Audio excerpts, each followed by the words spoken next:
Bonjour tout le monde, on est aujourd'hui avec une nouvelle leçon, exactement avec une activité de grammaire qui portera sur les verbes impersonnels. Donc on va apprendre qu'est-ce que les verbes impersonnels et pourquoi on les a appelés des verbes impersonnels. Donc lorsqu'on parle des verbes personnels, bien sûr, on désigne les verbes qui ne se conjuguent qu'à la troisième personne du singulier ou à l'infinitif. Soit le verbe reste à l'infinitif ou si on veut le conjuguer, il ne se conjugue qu'à la troisième personne du singulier. Avec bien sûr le pronom il. On ne peut pas utiliser d'autres pronoms comme je, tu, il, nous, etc. Seulement le pronom personnel elle, il plutôt.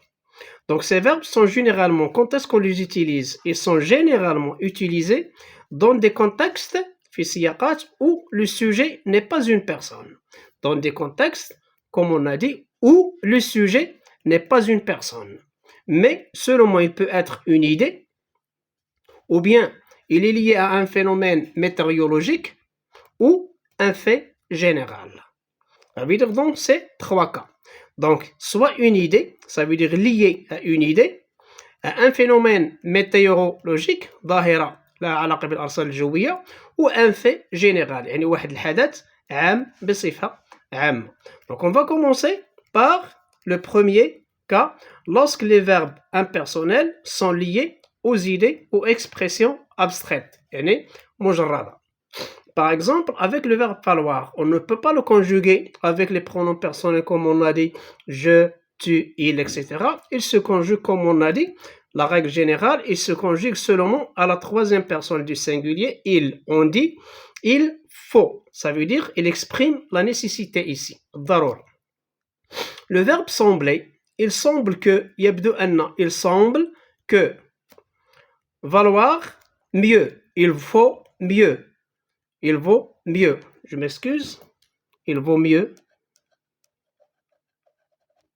C'est V ici. Voilà. Il vaut mieux. Aussi, le verbe être. Quand il est lié à une idée ou à une expression abstraite. Par exemple, avec le temps, on dit il est tard. Il est midi. Vous voyez? Donc, on ne peut pas. On peut le conjuguer autrement dans un autre contexte. Mais dans ce contexte, il exprime une idée. On dit il est tard, il est midi. Le verbe aussi, le verbe paraître. Il paraît que. Il paraît que. يبدو أن. Maintenant, on va voir les verbes dans le deuxième cas dont on a parlé. Les verbes qui sont liés au fait ou bien au phénomène météorologique. يعني الأفعال اللي تعتبر personnelle تكون لها ارتباط بكل ما يتعلق بالظاهرة ديال الأرصاد الجوية. Par exemple, on dit pleuvoir. On ne peut pas le conjuguer avec les pronoms personnels qu'on sait déjà je, tu, etc. Seulement, il se conjugue comme on a dit avec le pronom personnel il. Il pleut. On dit il pleut. Aussi le verbe neiger. On dit seulement il neige. Geler, c'est on dit il gèle. Il gèle يعني تجمد الجليد.